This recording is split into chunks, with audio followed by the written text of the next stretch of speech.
Cauchemar en URSS est le nom d'un ouvrage écrit par un juif français, Boris Lifshitz, alias Boris Souvarine, communiste repenti,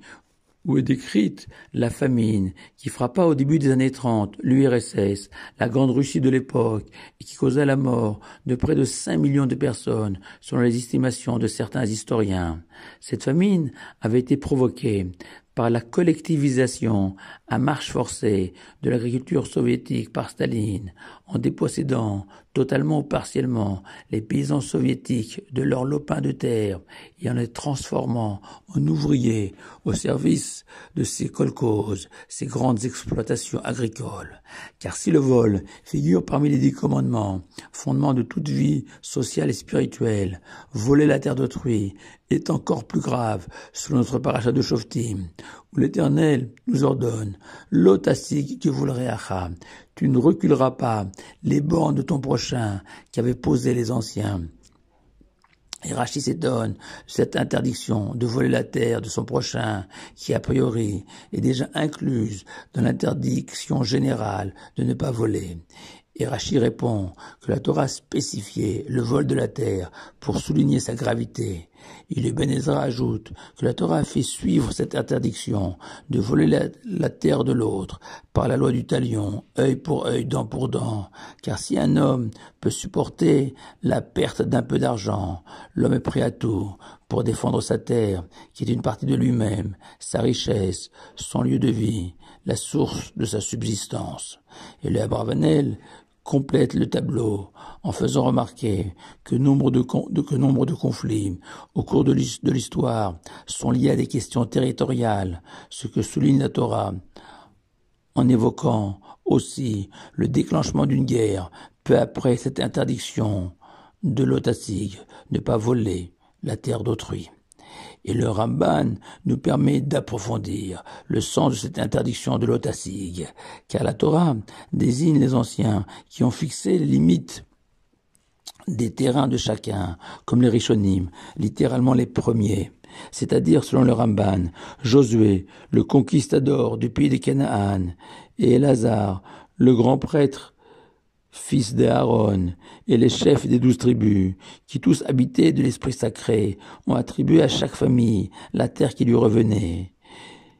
Car si nous savons que tout voleur, au-delà de la souffrance qu'il inflige à sa victime,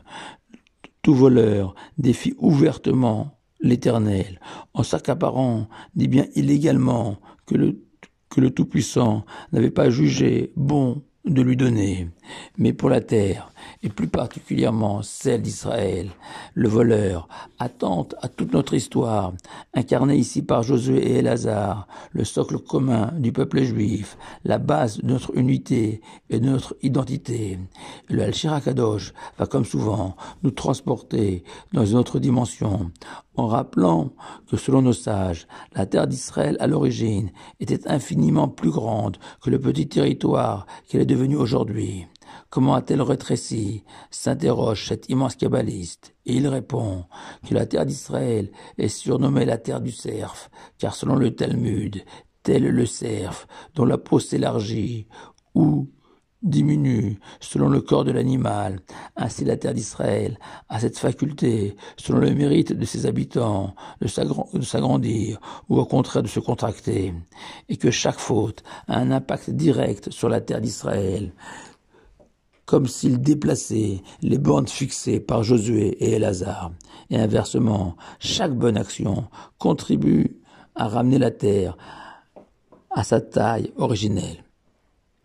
Dès lors, on comprend mieux pourquoi, dans les malédictions de la paracha de Kitavo, aux côtés des pires des fauteurs, comme l'idolâtre, la personne incestueuse, figure aussi maudit celui qui déplace la borne de son prochain. Pour ceux qui ne disposent que de 3 minutes, ils peuvent s'arrêter d'écouter. Pour les autres, je les invite à suivre le Sifri, qui nous entraîne dans une toute autre direction, dans la compréhension de cette interdiction de l'Otasig. En effet, selon le Sifri, commentaire tanaïtique sur la Torah, celui qui, dans le cadre de son étude, attribue par erreur ou volontairement un enseignement, par exemple, de Rabbi Eliezer à Rabbi Yoshua, ou inversement,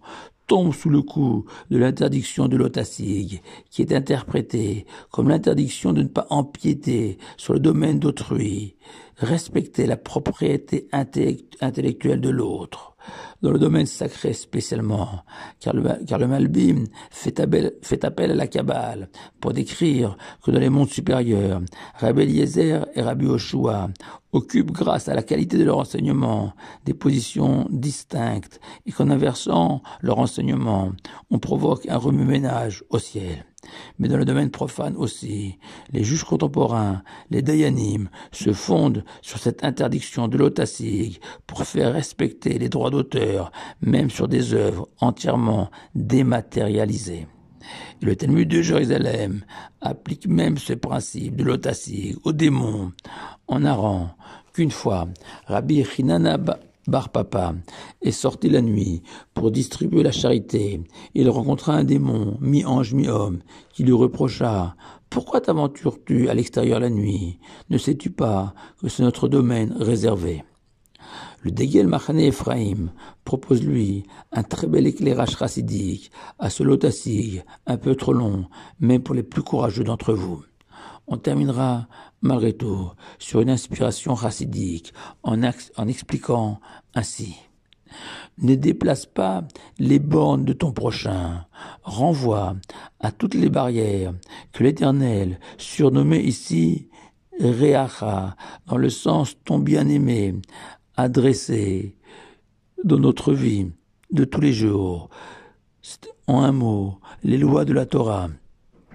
et que les bornes que les anciens avaient posées fait référence à toutes les limites que nos sages ont établies pour protéger les barrières de la Torah. Car comme le fait remarquer Rabbi Shimshon Raphaël Hirsch, en jouant sur l'homonymie